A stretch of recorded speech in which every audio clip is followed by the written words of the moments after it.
তো এখন যে আমি কথা বলছি, পৃথিবীতে কিন্তু নানা কিছু ঘটে যাচ্ছে, তাই না? তো বিভিন্ন রকমের ইরান আমেরিকার যুদ্ধ হচ্ছে, পাশাপাশি ধরেন এআই ওয়ার্ল্ডে বিভিন্ন চেঞ্জ আসছে।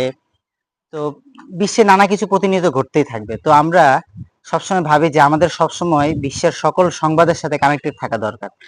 যার কারণে আমরা দেখা যায় আমাদের এই সংবাদগুলো যখন আমরা দেখতে যাই, তো তখন সোশ্যাল মিডিয়ার সাথে কানেক্টেড হয়ে যায়। কারণ সোশ্যাল মিডিয়ার সাথে অ্যাডিক্টেড হয়ে যায়। এর কারণটা হলো যে আমরা এখনের যে সংবাদগুলো আছে, এগুলা কিন্তু আর সংবাদ নেই। বর্তমানে এগুলো হয়ে গিয়েছে এখন ক্লিক বেইট, অনেক ক্ষেত্রে হয়েছে ভিউয়ার বাড়ানোর কৌশল হিসেবে।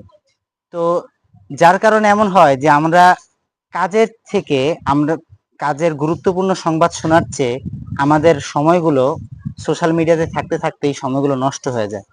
তো নেক্সট টাইম আপনি একটা ট্রিক ফলো করতে পারেন, সেটা হলো যে যখনই কোনো সংবাদ শুনতে ইচ্ছা করবে, আপনি বিবিসিতে চলে যেতে পারেন অথবা সিএনএন এর ইউটিউব চ্যানেলে চলে যেতে পারেন, গিয়ে সেই সংবাদগুলো কনজিউম করতে পারেন। যার কারণে হবে কি, আপনাদের ইংলিশ লিসেনিং স্পিকিং, তারপর English listening practice, English speaking practice, তারা কিভাবে উচ্চারণ করে, কিভাবে প্রোনাউন্স করে, এগুলো যখন আপনারা শুনতে থাকবেন, তো তখন দেখবেন যে ইংলিশ ল্যাঙ্গুয়েজটা আমাদের ইমপ্রুভ হচ্ছে।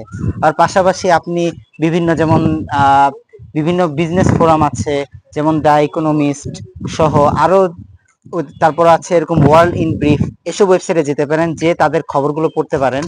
তাহলে কি হবে যে বিশ্বে কি কি গুরুত্বপূর্ণ চেঞ্জেস গুলো আসছে সেগুলোও জানতে পারবেন, পাশাপাশি আমাদের ইংলিশ গুলো ইমপ্রুভ হতে থাকবে। ধন্যবাদ।